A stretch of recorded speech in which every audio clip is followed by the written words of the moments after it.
All right. The Sort of Sports Podcast presents The Big Salad. If it was a regular salad, I wouldn't have said anything. But you had to have that big salad! On to episode 4 now with the one and only Quinn Maseko. Thank you, Ryan. For today's podcast, we'll review the women's tournament, react to Stanford's big win, predict for tonight's men's basketball championship, flip over to MLB, Ryan's special section, and close out with Happy Time. But we begin today with the biggest headline in the sports world this past week, surrounding Houston Texan quarterback Deshaun Watson. Now with a total of 21 individual lawsuits filed against Watson, what action do you see the NFL taking in order to take a stand on the multitude of sexual assault allegations brought against Deshaun Watson?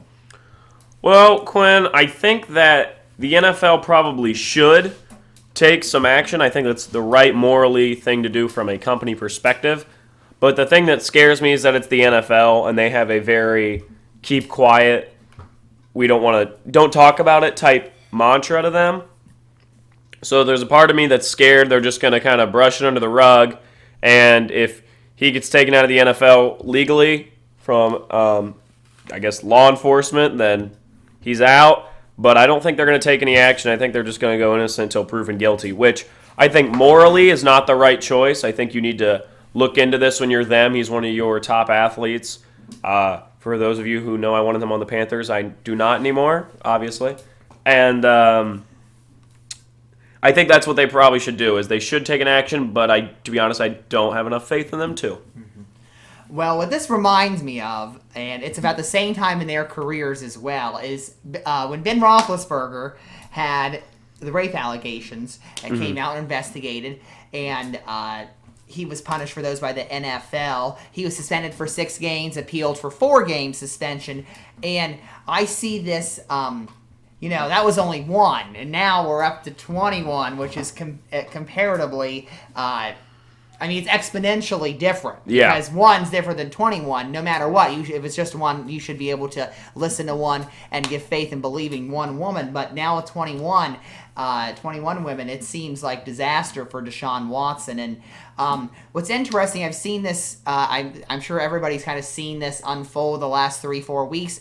The Houston police finally got involved this week. I don't know why it took 21 allegations to finally get the police involved. Yeah. That's an issue that is for another day. But what I noticed with this case, it's similar to something that happened in 2001. It's called, if you want to watch the movie about it, it's called Spotlight, and it was about lawsuits going against the Boston Archdiocese about sexual assault allegations there. And what the bread and butter is you don't want a big class action lawsuit, because that's one lawsuit you're representing. Instead of representing all 21 with one lawsuit, you want to file individual claims, and that's what the lawyer is doing, representing these women. So it's a smart strategy there. And it's a civil suit first, because you have to get the civil suit to get acknowledged before you move on into the criminal action part. But it seems like Houston's in a dumpster fire right now, and from my basic understanding of legal processes, the more corroboration you have about an action, the more it seems like somebody's done it and somebody's guilty of it. So it's not just 1. Now it climbed up to 2, then it was 9, and now it's 21. So it seems like there's a lot of corroboration with that. And it seems like Deshaun Watson needs to, he's going to have to face punishment. Now, I don't know what the NFL does here. I mean, it was already going to be an interesting season, because he might have sat out willingly if he was still on the Texans before he could get out. Instead, but maybe the NFL has to take a stand and suspend him for a whole season. It shouldn't. I don't know if it's really that. People might think that's outrageous, but I don't think it's that drastic when you have 21 lawsuits coming against you on allegations of sexual assaults. Well, when would those? Quinn has a pretty good knowledge of, how the judicial system and everything there works. How long would it be until he's proven innocent or guilty? I think it'll take a long time. Long time? I think especially now, as we're still winding down the pandemic, but not all normal court proceedings are happening, so we might not be at the normal speed of how things were going. So I know now with the police involved. I don't know. I haven't seen anything. I know lawsuits have been filed, but I have not seen anything where there's been a pre-trial motion or pre-trial hearing and those kinds of things. So, but I think the NFL has done. They did the same thing with Antonio Brown. They made after he had domestic violence against his girlfriend of his third child, I believe, and I think they're probably going to come out and make a stand on it again because that's what they have seemed to have done ever since more and more prevalence has been brought on with sexual assault allegations. I guess you're right. I guess I should have more faith in the NFL as a company. Mm-hmm. And I think Goodell likes to stay quiet on it. But yes, he does like to stay quiet. I think there's a lot of action going behind the scenes compared to what we're seeing right now. Yeah. Well, in that case, I just think they probably should do something because it looks like he is going to. I mean, I don't want to make my own allegation against him, but I do think it looks like it's definitely trending towards the idea that he is going to be punished pretty severely. So I think sitting him out for a season and then, last season is probably going to be his last season anyway if they sit him out this season. Right. I mean, it's just, and I've seen from some pundits, on social media where, he has a girlfriend, blah, blah, blah, giving excuses. Well, that doesn't mean anything. That doesn't mean anything, Doesn't mean anything. Harvey Weinstein was married. Many of the powerful men, Matt Lauer was married, yet he had a button under his desk that he locked women in there that were interns and sexually assaulted them. So that does not deal with any of that. It's the power grab. It's the feel that you can just take anything that you want. And I think the NFL will take a stand on it, and it'll be interesting to see over the next few months how the lawsuits play out and how what the criminal investigation comes up with as well. I mean, if we want to go back to just simple football talk, I do got to say, what a sucky thing for the Texans, because that was your piece to move and try to rebuild the whole franchise. Right. You don't get a consolation prize for your player being a criminal. So exactly. I mean, I always think about the 1985 NBA draft when Len Bias is drafted second by the Celtics, going to be an absolute star, and then he dies before the season even starts. And they don't get oops, sorry that happened. Mm-hmm. You can take this, the guy taken with the third pick. That's not how it works. So there's this weird thing in pro sports where we're used to thinking of these players as part of a system. And when you think of them as real people who, can break the law and can get in car accidents and things can happen to them, it really messes with plans. If Patrick Mahomes came out tomorrow and, fell down the stairs and can't play the whole season, that's just how it goes. Right. No one's going to expect that to happen, but it's weird to think whenever you think about pro athletes and messing up on a normal person level because they're treated like superhumans. And I always find that interesting with Len Bias, where it's that draft pick's just gone, and they technically got nothing out of it. Right. And I think, again, this is another case, like you said, we're using the quote, normal people do it. I guess this is another case yes, I'm saying non-pro athletes. Right, this is another case of no one is above the law because it shouldn't matter if you are, a 5-star celebrity in the NFL, one of the top players. If you do something wrong, you break the law, they should be on you. Yeah, and that's why you and I were poking fun at the idea that it took 21 lawsuits for the police to come. Exactly. Because if it was normal Joe Schmo in the neighborhood, it'd take one. And now there really shouldn't be that where it's, he's a celebrity. Right. That doesn't mean they're any different than anybody else. Right. And we've seen this in the last 4 or 5 years where it's multiple times again where it takes 5, 6, 7 allegations, now more, in some cases, for these powerful men to be brought down because of their actions in the past and that they shouldn't have done. So it's an interesting dynamic. I'm interested to see how things play out because it's going to take a long time. I think it's going to take probably definitely through the summer, and if it's speedy enough, it can get done before the start of the NFL season. But I don't know how fast the judiciary will be moving in Houston, so I'll be interested to see. And it's I think I'm out of words for that now. Yeah, I agree. Yeah.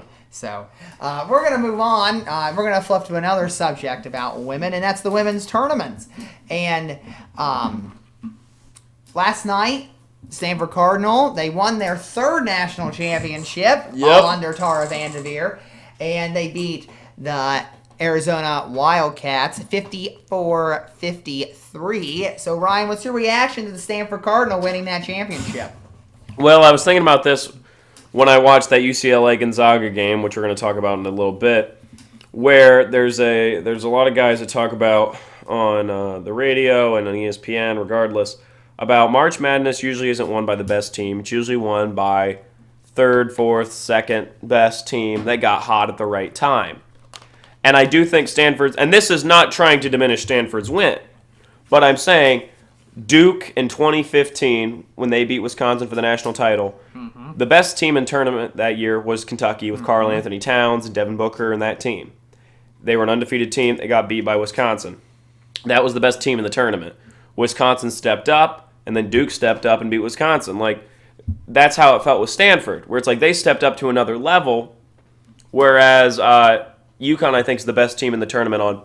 If you take everybody, put them at normal sets, I think UConn is the best team, but Stanford just took it up to that another level, and that's what won them a championship. But I find that always to be more interesting when you weren't, you were the second or third favorite, and you still pull off the win. I find that very interesting because there's a Kevin Durant. I don't really like Kevin Durant that much, but there's a Sports Illustrated cover with him that I think they should, put out more covers of, because I think it's a really cool cover. Not enough people talk about it. And it's like second best small forward, second pick in the draft, and it's all these things he's gotten second in. It's like second in Rookie of the Year voting, second in MVP. He did win Rookie of the Year. That was not one of the ones he was second. And then it said, I'm tired of being second. And it was right before they played each other in the 2012 NBA Finals. And I really like that Sports Illustrated cover. I think that's a true thing for a lot of people. And I think Stanford kind of felt that way, and so I think Stanford was like, yeah, screw it, we'll win the whole thing. And I do think props to Arizona for getting that far, because I don't think anybody expected that. No, not at all. And Adia Barnes, who is the fifth African-American to lead a women's team to the Final Four, and the second black woman, she led this team. This team, Arizona was down in the dumps, let's say, when she got there. They had, I believe, her second season, 6 wins. They won 6 games. And she was able to build them over the last couple seasons. And now they are here and made it, almost won a national championship. It was their first Final Four they were ever in. It was their first national title game, obviously. And they almost brought it home, the whole kit and caboodle. But they played well. They played to their strengths. They played to their strengths definitely against Connecticut. Ari McDonald, who's going to be a top 10 pick in the WNBA draft this summer. She's going to forego her extra year of eligibility because of COVID. Everybody gets an extra year of eligibility. So she's phenomenal. She finally started getting going at the end of the game in the fourth quarter, because up until the fourth quarter, she was 3 of 15 for the game. Wow. And she had most of her points came from the free throw line. She had 8. She made 8. I'm sorry. I didn't realize she was 3 for 15. Yeah, 3 for 15. I'm sorry, and it wasn't 8. She only had 5. She went to the line, and she was 5 of 7, I believe, up until then. So it was interesting, to say the least, is that she stepped up when she needed to. I thought Stanford's strategy was okay in the beginning. They kind of took a page out of UConn's book. UConn wanted to pound the ball. The UConn's bigs couldn't make a layup to save their life. Olivia Nelson-Ododo was 0 for 7, and those were all layups, and she could not make them. She's the tallest person on the court in the Final Four. She's at 6'5". Same thing here with Cameron Brink. She's 6'5", the freshman for the Stanford Cardinal, and they pounded into her to get some easy baskets. So I'm happy for Stanford. I'm happy for Tara Vanderveer. She is the leading. She is the leader in all-time career wins. She has been dedicated to the Stanford program for 30 years. I thought it was well-deserved. I thought she coached well. And I'm looking forward to see if any of those players come back because, like I said, there's that extra year of eligibility from COVID. So everybody gets one if you're in college right now. So no matter what, you get 5 years. You get 5 years. So I'll be interested to see if any of those seniors like Kiana Williams stay or they move on. So I'm assuming they're gonna go pro. I would assume too. I mean, Dana. Unless they want to dominate again. Yeah, Dana Evans just went pro, and she could have stayed. She was really good for Louisville, and I think Carrington left too, I believe, from Baylor. Oh, okay, yeah. So I think it's just kind of being the thing where it's just like I think everybody's kind of thinking, if I played this year, I'm not gonna stay that extra year, just courtesy, and also, I mean, if you're gonna be a WNBA pick, you kind of want to go play in the pros. Why not? Right. Yeah, it's yeah, I think it'll be interesting to see. I think we're going to see some of those dominoes fall. I mean, the one thing is for sure, and that's why Connecticut is already number one in the way too early top 25 for next year because they have no seniors. So nobody is leaving. So they're going to be all back next year. It'll be interesting to see. Plus, they're going to have the number one recruit for this year's high school class. I'm sorry. Yes, AZ Fudd, I believe, graduates high school this year. So it'll be interesting to see what goes on and how much better they get. So it was a good tournament, good run, good game. And it was. What did you think of overall for the women's tournament? I thought it was good. And, I think even Rebecca Lobo said it last night, since she was the color commentator for the game, that, nobody expected Arizona to be here, and Arizona's a Cinderella. Well, you got to understand the standards in the men's side and the women's side of the tournament. Men's side, Cinderella's usually double-digit seeds, and the women's side, a 3 seed is a Cinderella because it's typically the 1 or 2 seeds in there. The women's is very powerhouse. Your Baylor's, your UConn's, your Stanford's, Louisville's getting a little bit that way. Where you're like South Carolina, definitely. I mean, I wholeheartedly believe South Carolina makes that shot at the end of the game. They win that game. South Carolina, we're talking about them a national champion right now. Yep. Yeah. It's so it's a completely different standard. So I think that's something that that people don't understand, those different dynamics. And Ryan and I were talking about earlier. This is a little pitch back to our little gender equity portion we had a couple episodes ago about how they should put that on ABC, the women's Final Four, and the women's championship game, because since ESPN owns, or ABC owns ESPN, I don't know whichever way I think ABC owns ESPN. Yes, ABC owns it that way. So they should be putting it on ABC so it's nationally televised. Not saying that ESPN is not nationally televised. It's that not all watchers have that, because you don't have basic cable. If you just do streaming or whatever, you don't have ESPN. So that should be moved over, just like the men's is on CBS, and that would make another equal your main portion. 4 networks: Fox, CBS, NBC, and ABC. Those are, if that is the bottom line of television, would be having those 4 channels. So if you put it on one of those, which is what the men's doing to CBS, I think it's a good gesture, because you're getting the maximum eyes on it, along with, they had the men's streaming for free on the app. They don't have that for the women's, but right. I mean, add that portion to it. There's got to be a lot more push into the women's marketing and just try and get eyes on the product. It very much feels this idea of like, oh, we probably should put it on TV. Right. Yeah, like I do think there's obviously people at ESPN that care, but I think the majority of people at the NCAA are just like, meh.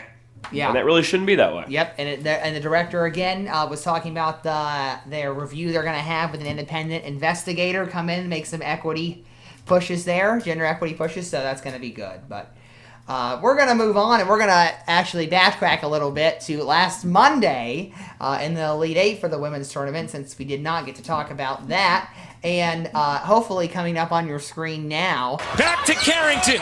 6 seconds left. Carrington on the drive. Carrington forces it up. No! Rebound UConn! And with 4/10 of a second left, Williams is fouled. Carrington. Let's take another look. On her right elbow. Absolutely. But during that official review, I didn't see Baylor go into a huddle to draw up a play.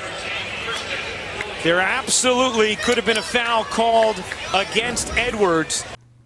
Do you think that Baylor got hosed last week in this game with this play here against the Connecticut Huskies?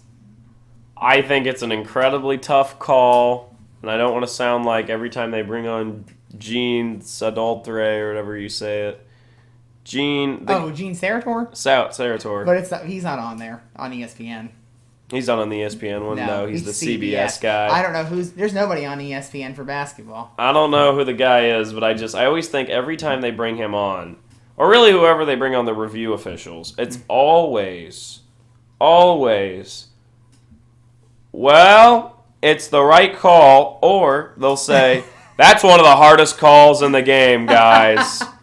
I mean, I can see that either. It's never, no, that was a wrong call. Doesn't matter how close it is. If it's obviously the wrong call, they'll say, that's one of the hardest calls in the game. Which is fine. He's obviously going to go with the refs because he's a former ref, but it's just funny to me. It's like, what are we doing? Right. What's the point of this guy? Right. Other than to fill time. He sits in New York and just waits for the call, and they're like, hey, Gene, Remember you the watching? men's, Gene was there. He was on site. He was on site? He was on site, so. But the women's, they don't have one. They need to get one. Yeah, they need to get one. Yeah. They need somebody to, waste time for 3 minutes. Come on. I don't like the review. I think your better review official is watching the camera and seeing if they show it immediately again after a call. Right. That's the key I always watch for, is if there's a foul and you're like, I don't think that was a foul. If they don't show it again, it wasn't a foul. Yeah. They'll only re-show it if the call's right. Right. I thought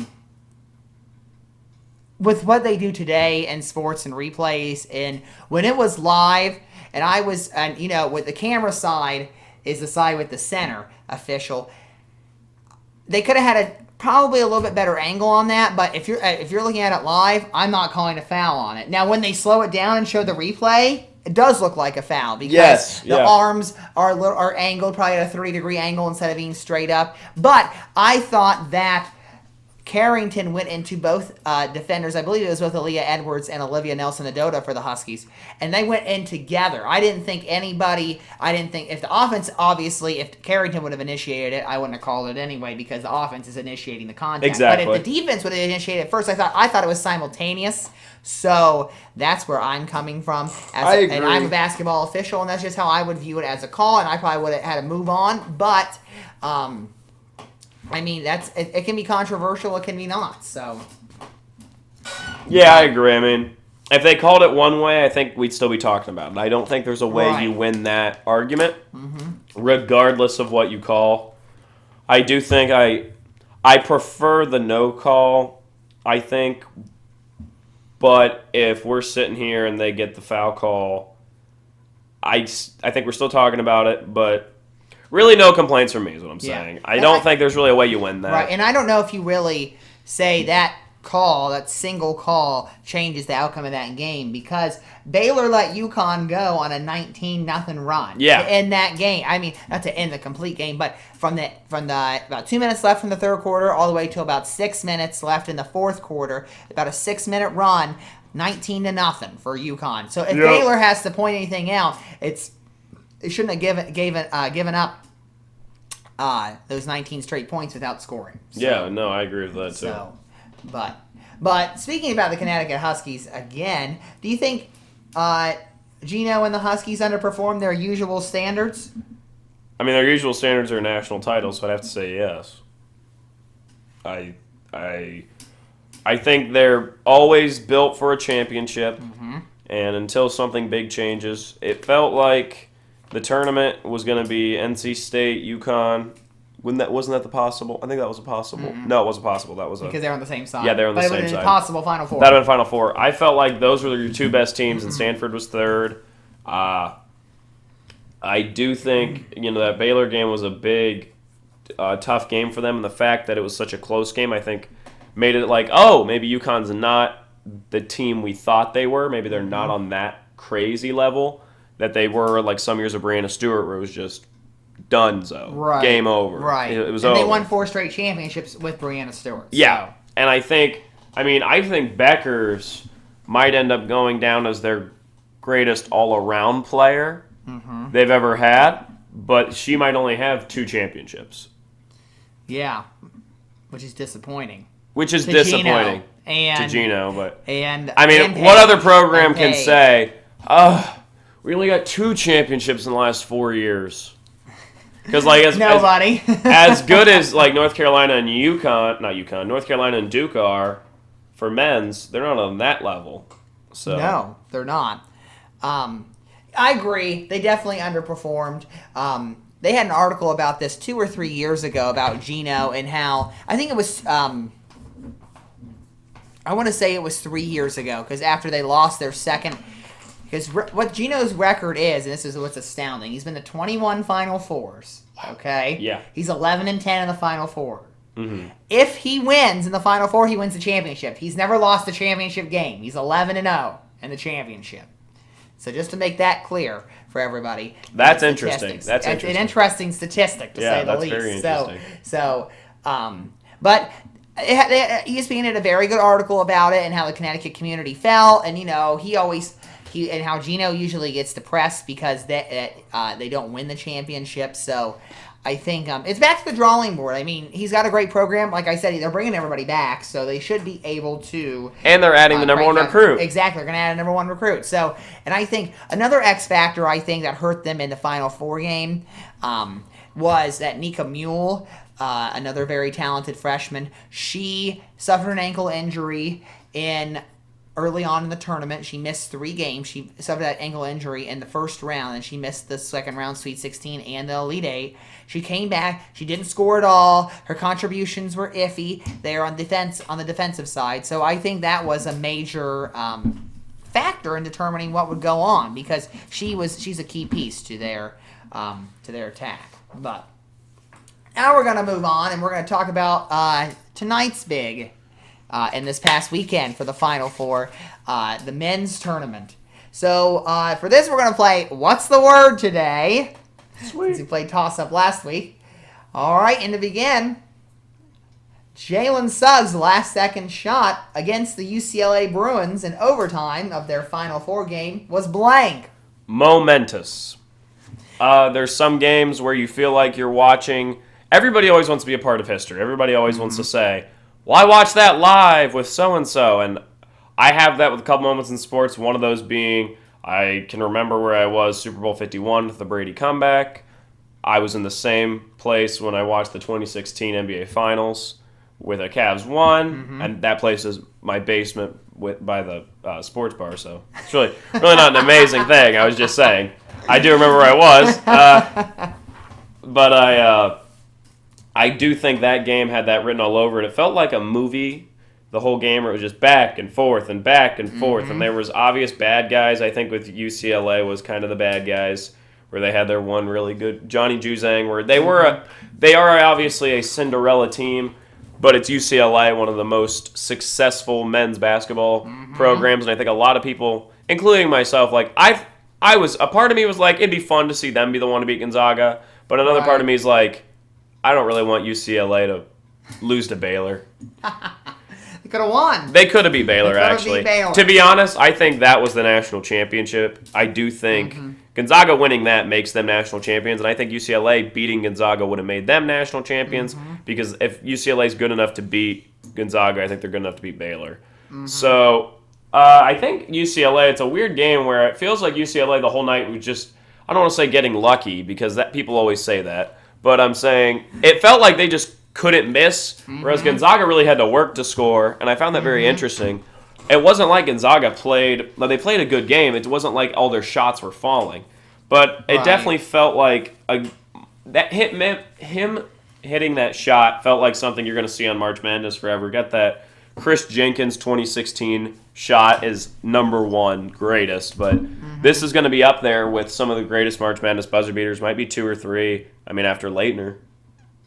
Yes. See, this is what I said at regulation before I get to my word. At the end of regulation, there was only 1.1 seconds left.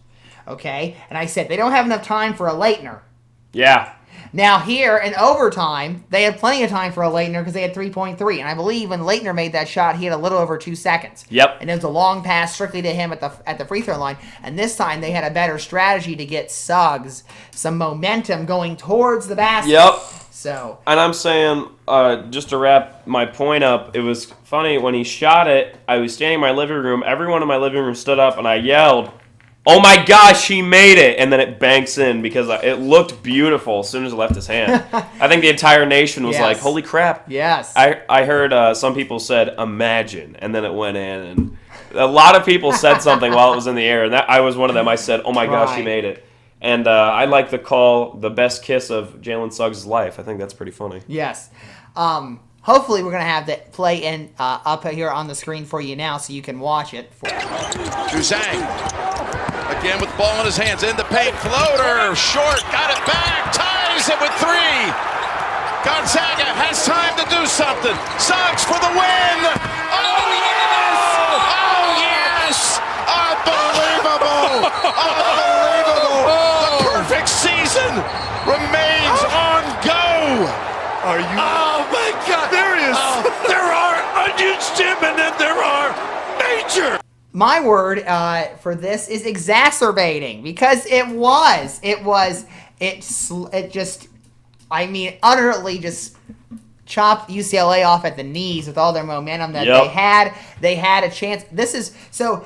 If I don't know what video we're gonna have up in this, but if we have the before possession for UCLA, Johnny Juzang missed. Yep. Nobody boxed him out. Chris Spurt did not box him out, and he gets the rebound and puts it right back in. So you're thinking we're going to double Corey overtime. Kispert, yeah. Yes. You think we're going to double overtime.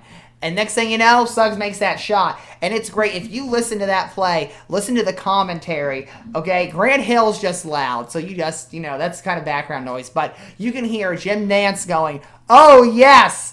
Oh, yes," twice. And then you hear Rafferty say, "Yes, Major Onions with a kiss," because that's what he says. Onions, good play, kiss when he hits off the backboard. So, I mean, it was, I think everybody did not, and this is what March is all about, even though it's technically April, it's what March is all about, and it was a great play for Gonzaga to capitalize off of, and I'm looking forward to tonight's game and what they bring. I really want to emphasize the thing with Suggs is we talk a lot about how good this Gonzaga team is, and I find it incredibly interesting. He's, from a scoring perspective, he's second or third behind Kispert, and Drew Timmy's really been hitting. Mm-hmm. And, I mean, Ayayi, I think is how you say it? Yeah, Ayayi. Ayayi, he's a really good scorer, too. But everyone is at a collective agreement that Suggs is the best player for Gonzaga and arguably the best player in college basketball, period. Mm-hmm. And I find it really cool how basketball is really having this movement towards passing being almost as important as scoring, with both Beckers and Suggs, high school. Coming from the same high school. Coming from the same high school, but both being the top players of their respective college. Friends, yes. Both being some of the 2 best players, if not the 2 best players of each of their sports. Mm-hmm. Well, I guess, you know what I mean? One of them. Yeah. Yes. 2 of the top basketball athletes in the country, no matter what. Yes. Let's just say it that way. Yes. And they're both, passing is their best attribute, and part of that's because Jalen Suggs, is a quarterback in high school. Right, and he turned down multiple Division I offers to go play quarterback to come and play Division I basketball for Mark Few. He was verbally committed to play for Ohio State football, and he had a conversation with his dad and went off to Gonzaga. I think Paige Becker's influence might have had some influence on that decision to switch over to basketball. Yeah, I can see that. That'd be funny. But he really impressed me that game. Like, there were some plays where he flips it off his wrist without even looking. He's doing no-look passes. He's amazing, and I hope he falls to, 2 or 3 in the NBA draft, because I'd like to see him on, a Detroit Pistons. I mean, is he going? Is this a one and done, or is he staying? I was just about to say, I think he's gone. Are you sure? I'm not sure. He didn't call me. He wasn't like, "Hey, Ryan, should I go to the NBA or should I stay?" I thought the shot was pretty cool. What'd you think? I thought maybe, for you guys that know this, you probably called on a party line and you probably overheard. Because that's how it was back in the day with the landlines. So you got the party lines, you just overhear 2 people were talking about. But you never know. I don't know. Today's social media, people, celebrities. Yeah, you're right. I mean, I don't know what you're doing. Yeah. I know you're not on social media, so why am I saying this? Yes. Yeah, but. I think Suggs, if this is his last year, which I do think he's going to NBA, it's kind of the thing to do. Men's basketball is a lot more If you're a top 10 pick, you're gone. Right. It's just kind of an accepted thing. Maybe top 15 pick to me anyway. But, I mean, if Io DeSumo, who is a junior, is going, even though he didn't win the national title, I think when you're Jalen Suggs, you're going to have one of the top 3 best buzzer beaters in March Madness history for now. Right. And you just won a national title, which I do think Gonzaga's winning tonight. And why end on that? You know, you had your 2 best a lot of people are saying that UCLA Gonzaga game is one of the best March Madness games ever.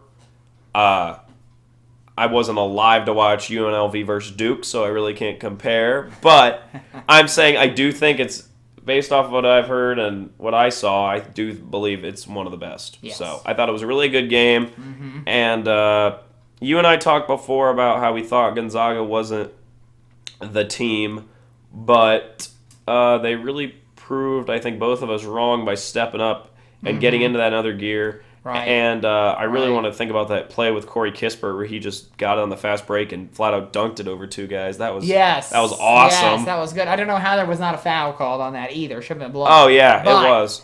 Yeah. And they're just an amazing team, and I do think they're going to be the first ever undefeated team. And I obviously don't think I'm cursing them because USC lost and UCLA lost too. So I don't think I've cursed everyone. I think my curse might be wearing off. We'll see. The proof will be in the pudding tonight. Yep, so tonight. I'll be interested. But we're gonna move on to our second. What's the word? It was blank. Did you give your word? I did. Oh yeah, you gave it. I did give my word. It was blank. That tonight's championship matchup is Gonzaga versus Baylor. I have a weird one. I don't want to say underwhelming, but kind of underwhelming because it's like after all these upsets. Our Final Four had a 1 seed, a 1 seed, a 2 seed, and an 11 seed. We only got one non-1 or 2 seed in the Final Four. So I just kind of, I mean, that's how it usually goes. There's a lot of upsets, but it was really funny where it's like we were all like, oh man, this March Madness would be crazy. There's been so many upsets. And we're going to end up with the 2 teams that I could have told you back in November would be in the national title. So it just kind of makes me laugh.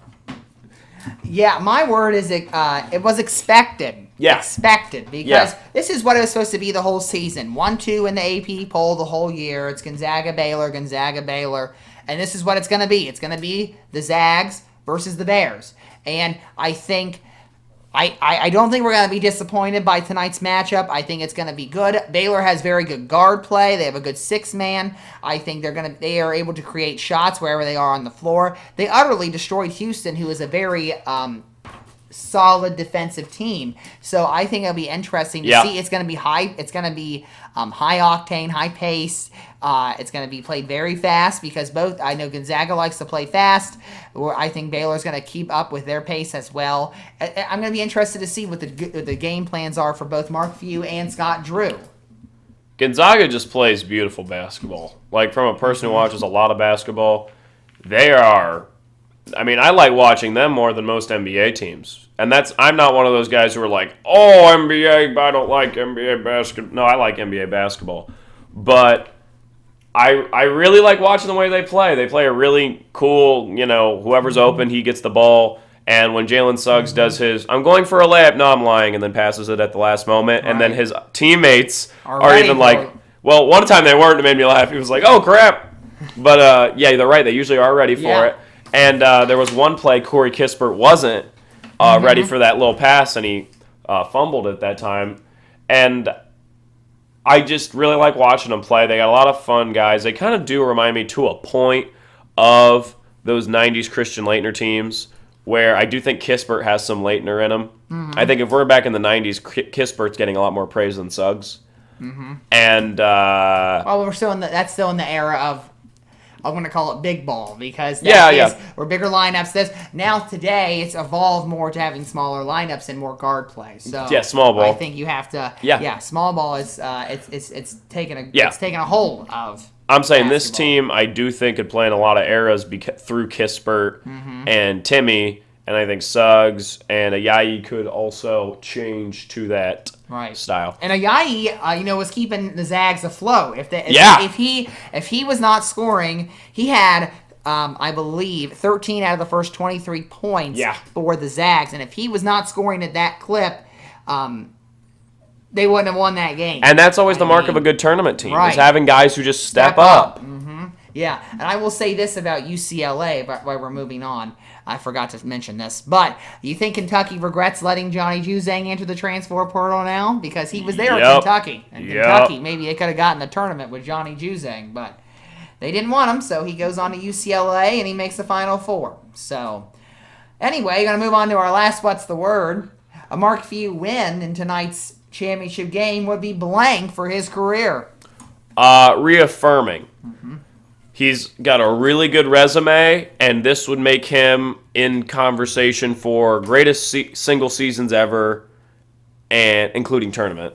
Like, not just tournament runs, I'm saying greatest single seasons ever, because you're one of 2 fully undefeated teams. And so that puts you above. There's only one other coach who can say that. I mean, Dean Smith can't say that. John Wooden can't say that, which is weird to think about because they have a lot of accolades, and Fog Allen can't say that. I like Fog Allen. I But know you like Fog Allen. But I'm saying, Still gotta give credit to Dr. James Naismith, though. yeah, Naismith's good too.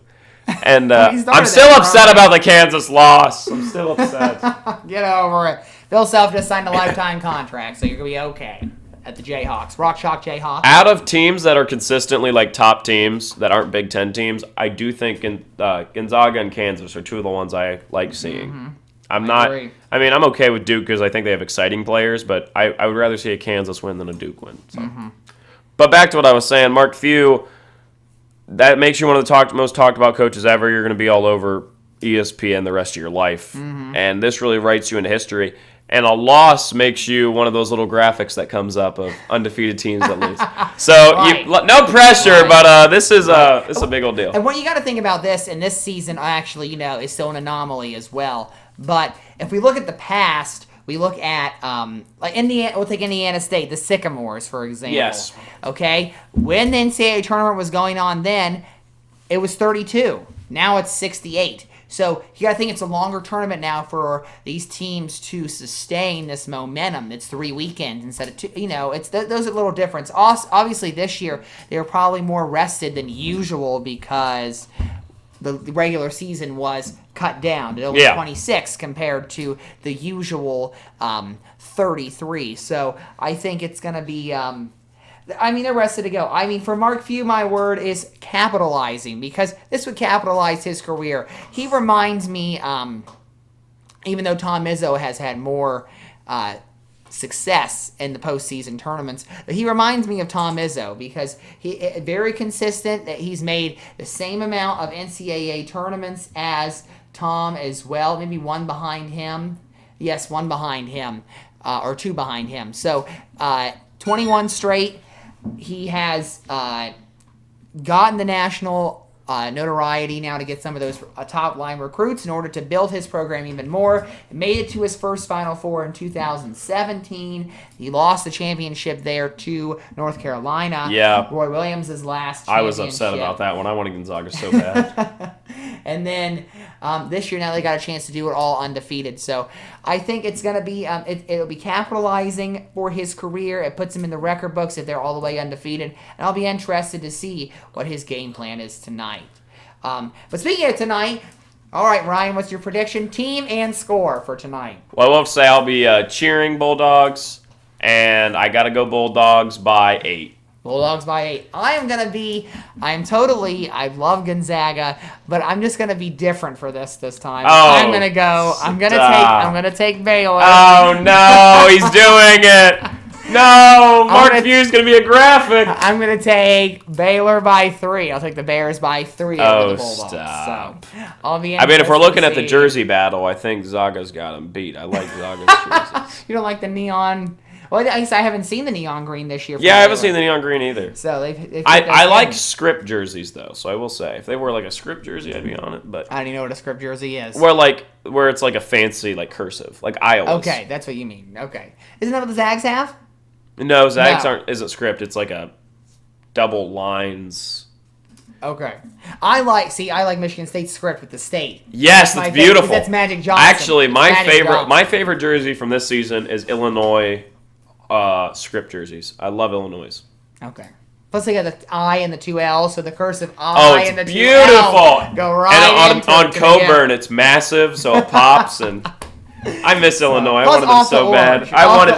Off the orange too. It's blue on orange, so Yeah. that's what makes it even better. Orange, my favorite color. I still miss So. Illinois. I'm not over that one. Well, guys. they'll be back next year. Don't worry. They're not going away. They They'll better be not. still there. They're like my favorite team. Like, well, my actual favorite team is Ohio State, but like they're kind of my favorite guy. Right. Yeah, come on. Right. I really One of like your that team. favorites. Yeah. I'm gonna miss Io, but well, I gotta say it's gonna be weird doing the podcast with No More Madness. No more madness next week, so we'll have to find. We'll be switching more over to baseball. It seems talking about MLB, and we'll be heading up for the NFL draft as well. Don't forget, be prepared for our live podcast on NFL Draft Night. Put another plug in for that, April 29th for the first round.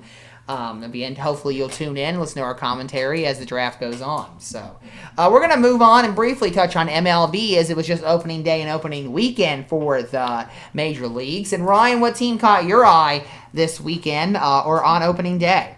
Well, I was thinking about like the Padres played well. The Dodgers didn't play well their first game. And I'm like, well, those are your powerhouse teams. And, MLB is a marathon, not a sprint. It's 162 62 games. It's a yeah. lot. You can go barely over 500 and win your division in some divisions, or you have to win 100 games to win your division, like in the NL West with the Dodgers and the Padres. Go Padres over Dodgers. I do not like. We all know I hate the Dodgers. I just hate the Astros as they're cheaters. Yeah, I don't like them either. I don't like them either. I don't like the Dodgers. And they're undefeated. They're 4-0. They won their first 4 games, Houston. So. Like I said, it's a marathon, but the one that caught my eye, I wanted to go with somebody who's had some fun moments and stood out, and that's the Tigers. They had Miggy Cabrera hit that home run in the snow and not realize it was a home run. That's a fun moment. And I think they won their game yesterday against the Indians, too. I believe they're 2-1. So, they're 2-1. They won the series against the Indians. And the Indians, without Lindor, they really only have Ramirez now and Bieber. They still got the amazing bullpen. But... Yeah. I think it's just fun for the Tigers. Tigers lost yesterday. The Tigers did lose yesterday, so they're 1-2. Tigers lost. No, they're 2-1. They're 2-1. They won their first 2 games. Okay, they won their first 2. They won. Yes. I had them Indians flipped. in the I had them first 2 flipped. games, yes. I had the game 2 days ago and yesterday flipped. But the Tigers are. I have no belief that the Tigers are going to be a playoff team, but. I think it's fun. Another team I do like this year is the White Sox. I might be doing my... Jose Abreu, yeah. Yeah, I might be doing my own just sort of sports podcast, just doing an MLB preview, and just run through who I think... promising the viewers, so you gotta up on that one. I know, I probably have to do that one soon. Hopefully I'll have that by next week done, but the White Sox I really like this year with Tim Anderson, Jose Abreu. They got a rookie I like too. I can't remember the name of all of a sudden. He has currently started off the season... he might have broke it yesterday. Oh, I know. He's had 8 stockier. Yeah, he had 8 straight hits. I can't. Quinn's gonna pull it up. I'm gonna pull it up because I know what you're talking. I know who you're talking. I really liked the White Sox going into this season. The AL Central 1-3 right now. The AL Central's a weak division. Like I said, it's a marathon, and they have Luis Robert, who's really good. But I hope the Angels can steal the division away from the Astros because I want to see Mike Trout in the playoffs. Yeah, was it because he's Mercedes? amazing. Mercedes, yeah. Yep. He's good. Oh, they beat the Angels last night? Really? Yeah, I was telling not you. Expecting that. I'm telling you, it's... No, I'm sorry. This is not last night. I'm sorry. That was Friday. That was Friday, okay. Last night the Angels beat them. Last night the Angels beat them. I watched the beginning of that game. Yes. All right, well, the Angels, I just want to see Mike Trout in the playoffs, so please accomplish that. Ohtani, I need you to step it up and be healthy. So that's my thoughts for the opening weekend. The Tigers looked fun, but reality, it's a marathon, not a sprint. We're going to see. And I'll probably do my own podcast previewing the season pretty soon. I'm going to go with my team. I'm going to be a homer on this one and take All my right. team. I'm taking the Cincinnati Reds because they're 2-1. They started off well against the Cardinals. They actually have some marketable players. The infield defense should be better. They got India at second base, who is a top prospect. The pitching rotation is fairly good. It would have been better if they would have retained Trevor Bauer, but you can't compete with LA's $40 million in a season, and you're in a small market Cincinnati. But Cincinnati has been disappointing the last half of the 2010s. They're the oldest MLB franchise. They're 152 years old. First known as the Red Stockings before just becoming the Reds later on. And they, it looks like they got their life in order, it looks like, for this season. I think they have a good chance to be a wild card team in the playoffs if they can keep the momentum. Like I said, the pitching's there. It's going to be the hitting because you got to score runs because you can only hold people to zero so long. My issue with them being a wild card team, I think really the only way for them to make the playoffs is to win the division because the NL East has the Braves and the Mets, which are both playoff teams. True, and then we got to also throw in the NL West, which has the Padres and the Dodgers. So both your wild cards are taken. Both your wild cards are taken because, like, let's say the Dodgers win the division, Padres are wild card. Then the Mets are wild card and the Braves win the division. Then the NL Central winner is the only one left. So you gotta win that. You're saying, hold on. You're saying the Braves are winning the division in the East? Are you gonna say they start off 0-3? Yeah, they are. They have not. Oh my gosh, they have one of the best players in baseball, and Ronald Acuna Jr. I think I'm gonna put more stock in the Mets. The Mets are good I think too. it's going to be an interesting one on I-95 because it's I-95 corridor there in the Northeast. Yeah. And I think it's going to be interesting between the Phillies, who should be the top team. Why do you say that? Well, I mean, they got Bryce Harper. They signed a lot of free agents. I thought that. I like the Braves a lot more. The Braves looked amazing last MLB playoffs, and they retained a lot of those pieces. Okay, we're going to say, what I say is a toss-up between the Phillies and the Braves for winning it. I love the Mets. I love the Mets. The Mets are a dark horse. The Mets are the dark horse. I love the Mets. Steve Cohen has spent a lot of money to make the Mets again a big market team. I think the AL is wide open to a point. I mean, it's Yankees probably, but I want to see the Angels make a run, and I think the White Sox. Yeah, I want to see the Angels make a run for their division. I think the Yankees will probably end up winning the AL championship, but watch out for the White Sox. I would prefer the White Sox. I think the White Sox are right behind the Yankees. Health is always really the factor for the Yankees. And I do think NL, I got to stand by, I think it's Mets, Braves coming out of that division. I never believe in the Phillies because the year I did, they did terrible. And that was years ago. What year was that? With Ryan Howard? Bryce Harper's first year. Oh, Bryce. Oh, that's only been 2-3 years ago. Still, it's multiple years. Okay, years ago. Fine, multiple years. So I'm saying that was the first year I ever had any faith in them. They did bad, and I was like, all right, I don't trust the Phillies. Yeah. I think the Mets, they've got the Mookie Betts last year storyline going, where it's star from another team wants to win some big games. So then Francisco, I think Cisco is already starting to look like he can be an MVP. Right. I'm saying even without playing a game, just because the narrative's shifting his way. Right. I think Tatis is another good option. If the Padres win the division, Tatis probably has a great... And they've also lured a lot of good pitchers there, too. Oh, I love the Snell, Padres. The Padres are great. And so, I mean, Tampa Bay obviously pissed off Blake Snell, and he just said, I'm out of here. I'm going to San Diego. If I had to pick the World Series on today, which might be different when I do my own MLB preview, just off the cuff, I do think there's a good chance we get Subway Series, Mets, Yanks. You think so? You think it's going to be the Subway Series? I don't think it's the highest odds. You think Seinfeld's there? Seinfeld, huge Mets Jerry's fan. there. Jerry's there. And so, in a Lindor jersey. And yes, I wonder if we can get Jason Alexander. Yes, you got to sell. So I'm saying, I bet they take a picture and post it on like Twitter. I could totally see it, like Jason Alexander, like an Aaron Judge. Why don't they do it at the first pitch? Yeah. Why doesn't Jerry get to do it at the Mets Stadium? And then when they flip over to the they go across the subway. They go and George, I'll say Jason for his real name. Yeah, Jason. So Jason Alexander gets to throw out the one. For the Yankees. And then Elaine's in the crowd wearing a Baltimore Ravens hat. No, Orioles. Baltimore Orioles. I meant to say Orioles. They're both birds. But if I had to pick it off the cuff, I would say if I had to bet money on it, I would probably go Dodgers over Yankees, but that's not what I truly believe. I think that's just playing the odds. At one point was a Subway, well, I don't know if it was really a Subway then. But, Brooklyn, But Brooklyn. I don't think that'll be it, though. I think it's just odds-wise, that's probably statistically your best choice. Yeah. Whereas I'm going for the dark horse with the Padres. I think Padres. Yes, like the Padres. I was going to say my true prediction on this day, and it might change when I do my preview, would be Padres over White Sox. Mm-hmm. That would be my true prediction. Okay. But I wouldn't sleep on the Braves or the Mets. I like both of them. I think the NL Central winner is a non-factor, and that's coming from a guy who's a Cubs fan. Yeah. Because I think that's just the weakest division in baseball. I mean, you got the Cardinals, who I think will be crazy next year or 2 years from now. They're going to build off Nolan Arenado. The Cubs got to figure out what they're doing, and the Pirates are bad, and they have that one rookie who's good. I can't remember the name of him all of a sudden. And Polanco? No, it's somebody else. And then they... I would also look at the Nationals, but I'm not sure if the Nationals have the pitching, but they do have one of the best players in baseball with Juan Soto. Yes. So that's really my wrap-up. Yes. If I had to put money on it, you go for Dodgers because statistically that's your best odds.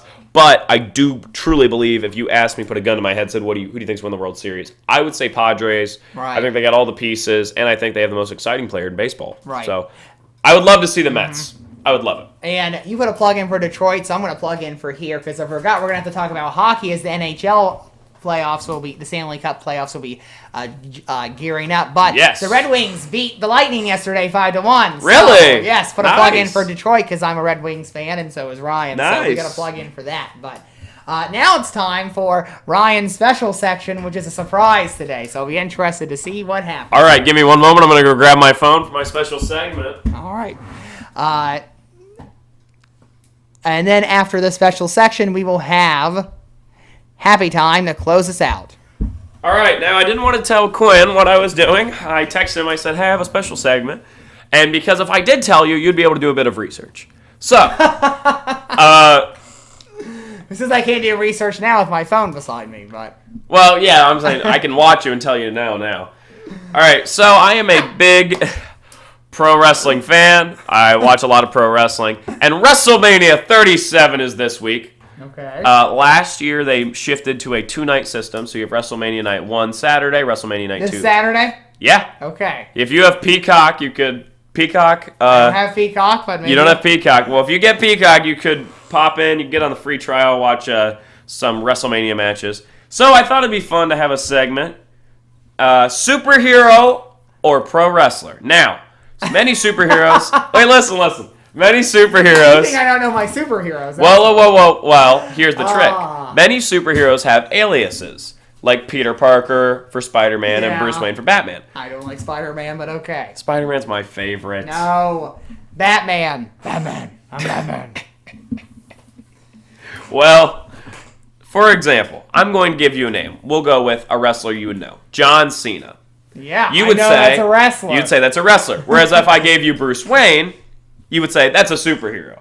Right. So many wrestlers have some funky names, and many superheroes have some weird aliases. So here we go with, got a couple names here we'll run through. Superhero alias or pro wrestler. You ready, Quinn? I'm ready. All right, and all the names are WWE wrestlers off of the WrestleMania card, and then the superheroes, I purposely picked ones that you wouldn't know.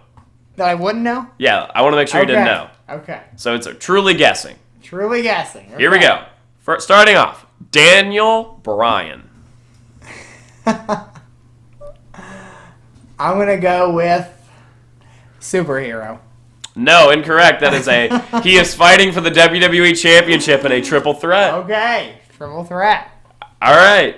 That's a main event, actually. That's the main event of night 2 for the WWE title. Well, it's the Universal title.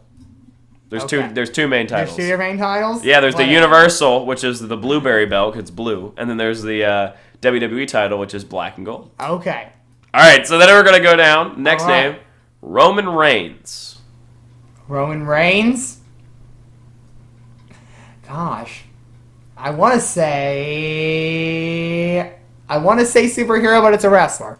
Yes. He's in the triple threat with Daniel Bryan and Edge for the WWE Universal Championship. He is the WWE Universal Champion. He's The Rock's cousin. He's The Rock's cousin. Okay. He can actually be seen in the movie Hobbs and Shaw. He's in the movie. He's got a cameo. Okay. So there's a big rumor that he is eventually going to face The Rock at WrestleMania next year or 2 years from now, Ooh. because You think Dwayne Johnson's coming out of retirement for that? I think it'd be sweet. I was Okay, just talking to a family member yesterday at Easter about this. It would be cool if Roman Reigns said, "I want to retire The Rock," because he's a bad guy. Roman Reigns is a bad guy. Right. And it's Rock versus Roman. Doesn't he have dark hair, curly? Yeah, No, long. yes. It's not kind of curly. It's like big, long black hair. It's Right. He's Yeah. got a little beard. Yeah. Okay. Yeah. I know who he is. He's got a now. big like tattoo sleeve. Yes. Yeah, I he's know Samoan. Who he is. Yeah. So Roman Reigns, I think it'd be pretty cool if he did a retirement match with The Rock, and that would make him even more of a big bad guy as if he retired The Rock. Okay. So we're gonna move down. Okay. Bobby Drake. Bobby Drake.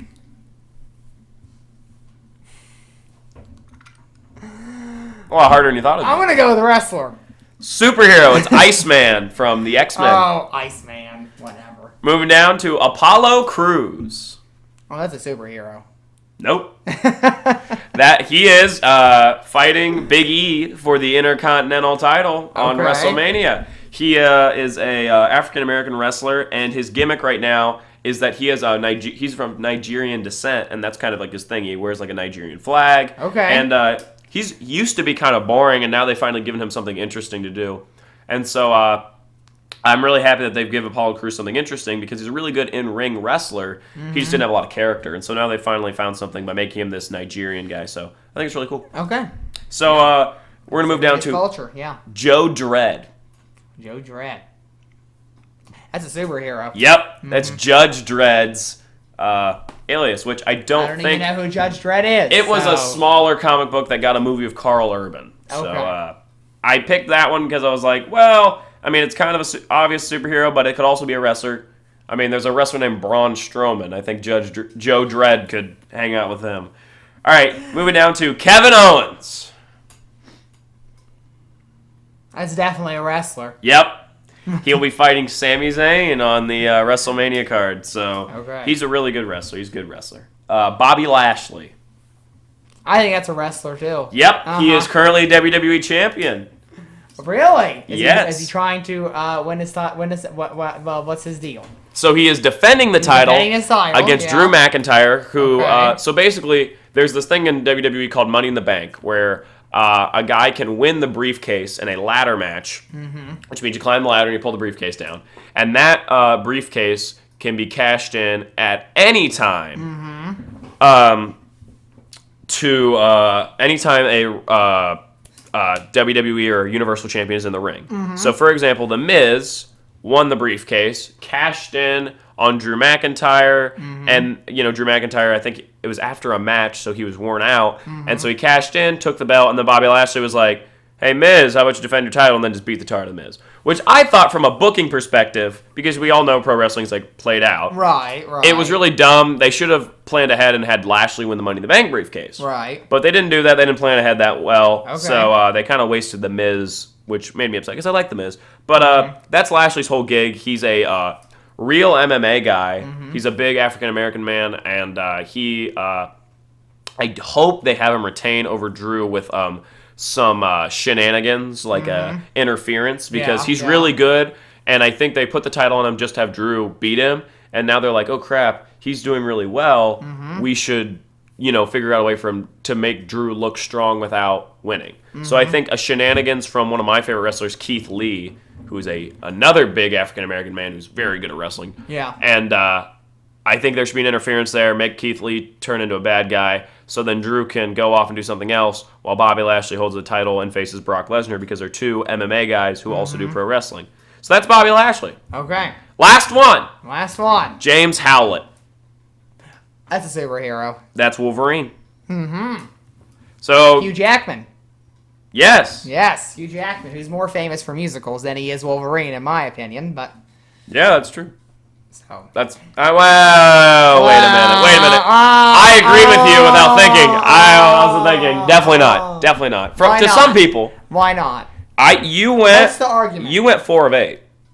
I went 4 of 8, which is good. So that's pretty good. I mean, that's still an F, but Good enough. good enough. Good enough. It's all about points. It's not about. I think Hugh Jackman is, to some people, seen as a thespian, and He is a thespian. He is a thespian. I'm saying that's the first thing they think of, but I think the majority of pop culture sees him as Wolverine.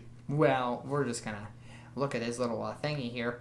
What are you looking at? Yeah. His filmography. Oh, well, he does more. Well, yeah, but well, I mean, but I guess it's hard because he has, I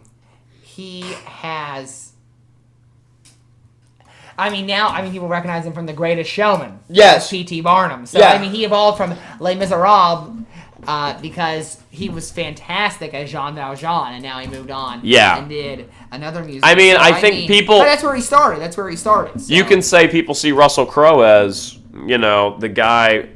Javert?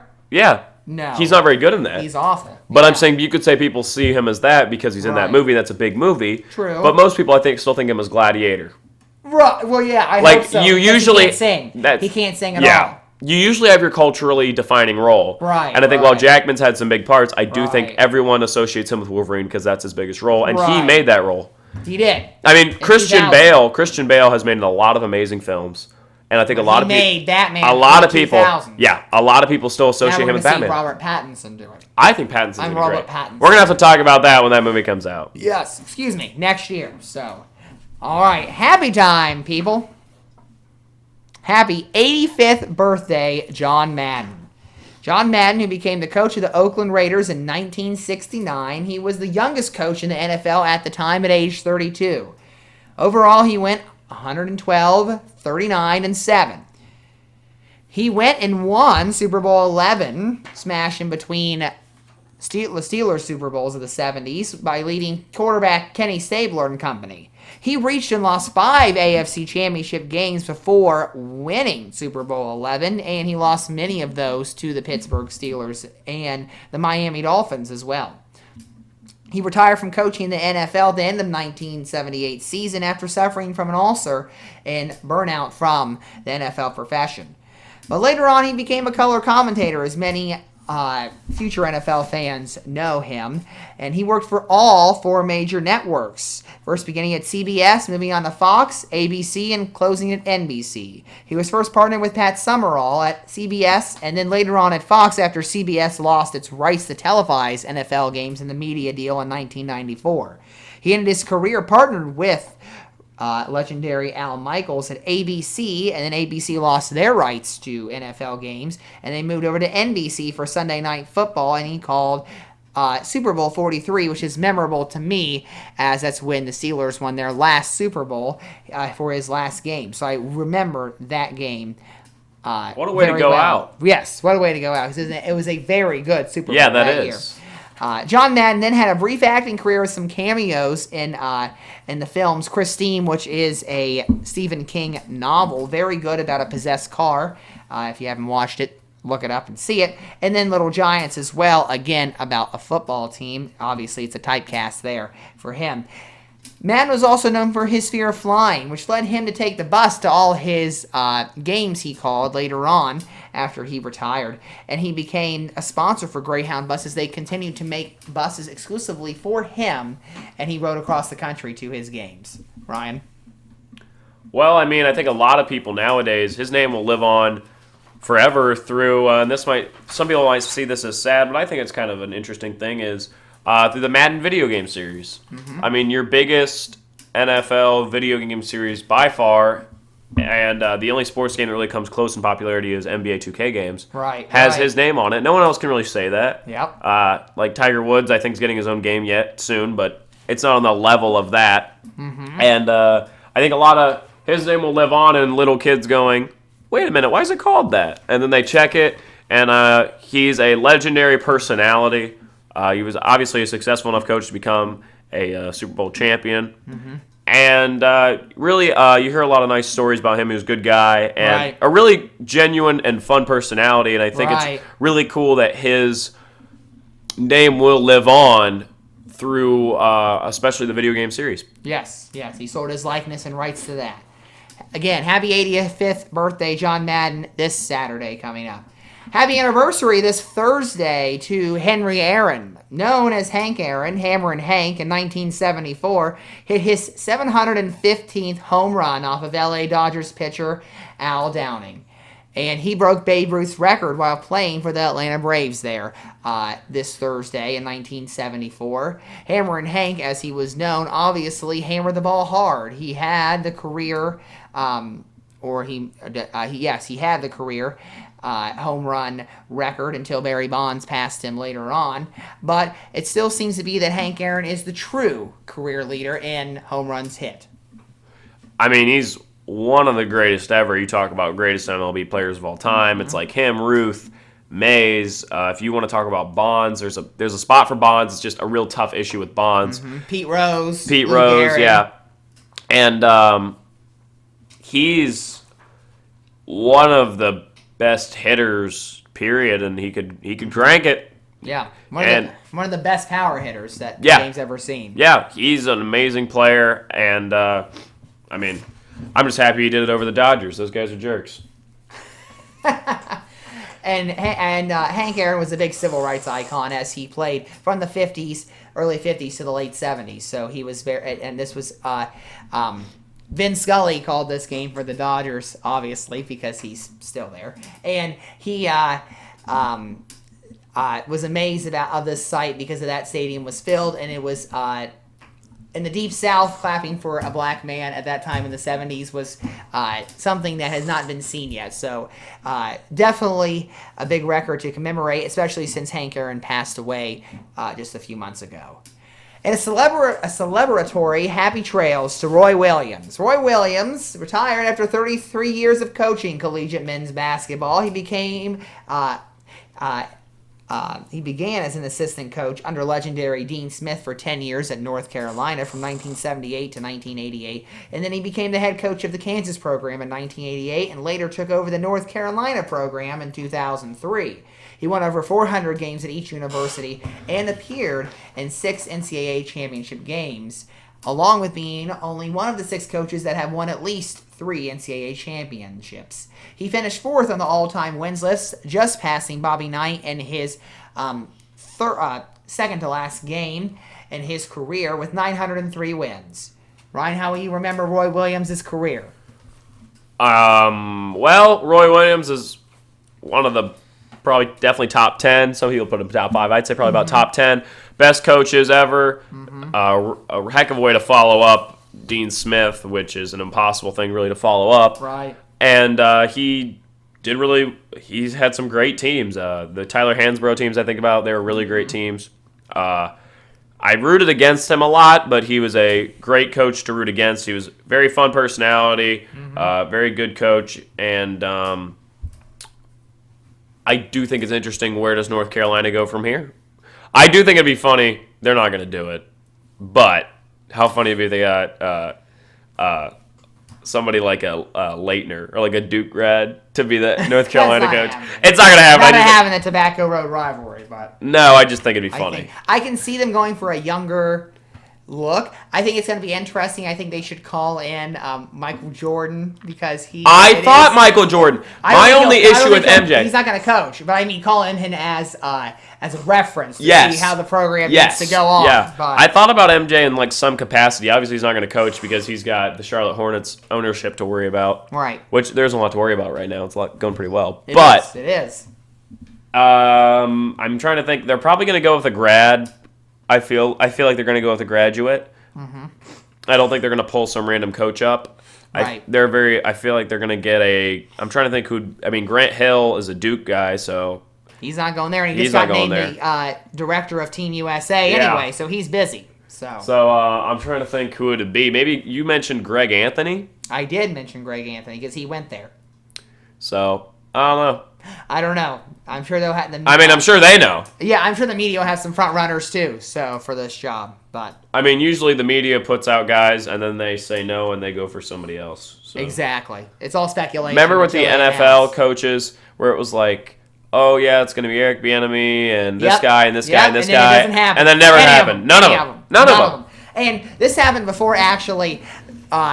Reverse though with Roy Williams in 2000 because Dean Smith retired in 97, and then The media came out. They actually had he was the third coach in 6 years, and obviously Roy Williams stayed because he had longevity at that program and experience. But they had 2 brief stints of other coaches, and they came out in 2000 when they were hiring and said Roy Williams is going to be the next coach, and he hadn't even decided yet. He hadn't even been tapped. And he stayed at Kansas for 3 more years, lost the national title to Carmelo Anthony in Syracuse in 2003, and then he finally went over to Chapel Hill. But again, congratulations on the career, Roy Williams. Moving on.